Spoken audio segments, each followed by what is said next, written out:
So hello বন্ধুরা, কি অবস্থা সকলের? আশা করি সকলে ভালো আছো। আজকের ভিডিওতে রাজ রিপার কিছু ভিডিও দেখানো হবে। তাহলে চলো আর বেশি কথা না বাড়িয়ে ভিডিওটা শুরু করা যাক। কারণ আমি একটা জিনিস চিন্তা করেছি যে ড্রেসের যে ব্যাপারগুলো, যখন একটা ড্রেস পরে আমরা আসি তখন অনেক সময় হতে পারে যে অডিয়েন্সরা পছন্দ করছে না, তারা অনেক রকম বাজে মন্তব্য করছে। বন্ধুরা, ওদের কাপড় নিয়ে তো সমালোচনা হবেই, কারণ ওরা তো কাপড় ছাড়া ভিডিও করতে বেশি পছন্দ করে। কি বলেন আপনারা? অবশ্যই কমেন্ট বক্সে জানিয়ে দিবেন আপনার মতামত।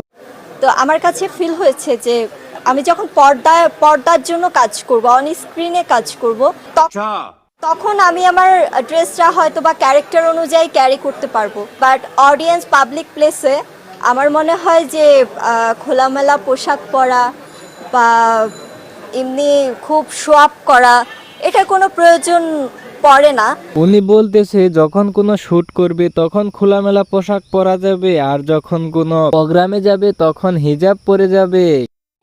আমি আসলে হিজাব, বোরকা বা মনে হয় যে একটু শালীন লাগুক বা দেখতে ভালো লাগুক, 10টা মানুষ একটু ভালোভাবে কমেন্টস করুক, ভালো কথা বলুক, আমাকে দেখে আরো 10 জন শিখুক। মানে খোলামেলা পোশাক পরে যেন পাবলিক প্লেসে না যাওয়া হয়। 10 জনের বাজে কথা থেকে মুক্তি পেতে হলেও এরকম চলাফেরাটা দরকার। যদি শুট করার সময় খোলামেলা পোশাক পরো আর বাহিরে যাওয়ার সময় হিজাব করে যাও, তাহলে তো ব্যাপারটা হলো না। হিজাব করলে সব সময় করতে হবে। কি বলেন আপনারা? কখনো না। আপনার যদি মনে হয় যে অনেক বেশি গ্ল্যামার দেখিয়ে, অনেক বেশি সৌন্দর্য দেখিয়ে সিনেমার নায়িকা হওয়া যায়, তাহলে বাংলাদেশে আমার থেকে আরো সুন্দরী মেয়ে আছে, তাই যাদের পাশে দাঁড়ালে আসলে আমাকে ভালো লাগবে না বা দেখতে ভালো লাগছে না, তাহলে তারাও নায়িকা হয়ে যেতে পারতো। হ্যাঁ অবশ্যই, তোমার থেকেও সুন্দরী অনেক মেয়ে আছে, তারা তো আর তোমার মতো খোলামেলা পোশাক পরতে পারে না, তাই তারা সিনেমা করতে পারে না। কেন আজকে আমি হিজাব পরেছি, আমার চেহারা কি বদলে গেছে? আমার ফেস কি চেঞ্জ হয়ে গেছে?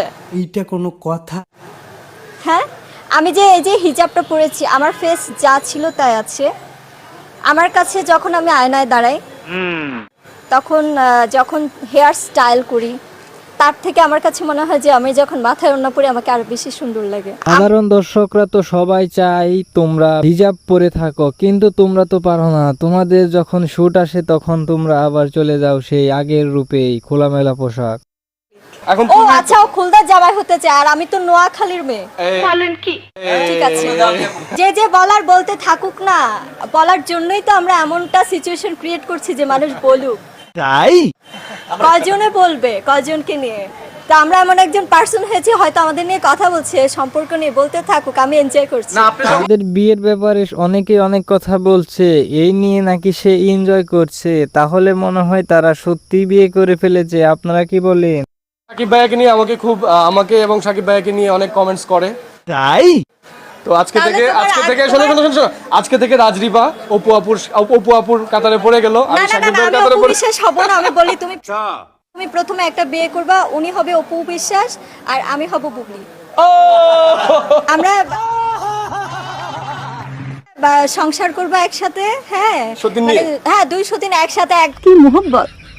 এক ঘরে থাকবো, এনজয় করব, মজা করব, দেখায় দিব বাংলাদেশে যে সতীনরা একসাথে মিলেমিশে সংসার। ও বলছে 2 বউ 1 স্বামী এক ঘরে থাকবে, ওদের দিয়েই সম্ভব। কি বলেন আপনারা? আর হ্যাঁ বন্ধুরা, রাজ রিপার ভিডিওর কোন পার্টটি সবচেয়ে বেশি ভালো লেগেছে অবশ্যই কমেন্ট করে জানিয়ে দিবেন। আর এরকম নতুন ভিডিও পেতে আমার এই ইউটিউব চ্যানেলটি সাবস্ক্রাইব করবেন। ধন্যবাদ সকলকে।